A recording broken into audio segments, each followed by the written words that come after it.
How to remove messenger account from device. Hello everyone, welcome back to our channel. So let's dive right in without wasting any time.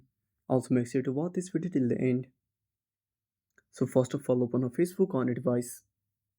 Then tap on three lines at the top right corner. Now scroll down and tap on logout. Now tap on logout. Now wait for some time. Then tap on three dots at the top right corner. Now tap on remove profiles from this device. Now select the account you want to remove and tap on remove. Then go back to the home screen and open up Messenger on a device. Now tap on profile at the bottom right corner. Now tap on settings. Now tap on switch account. Now find the account you want to remove and simply swipe to the left. Then tap on the trash icon and tap on remove. If you have only one account, simply go back to the home screen. Now keep holding the messenger icon.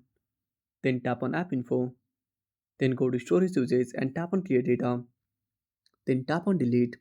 And that's it. Thanks for watching. Make sure to subscribe our channel and hit the bell icon. See you in the next video.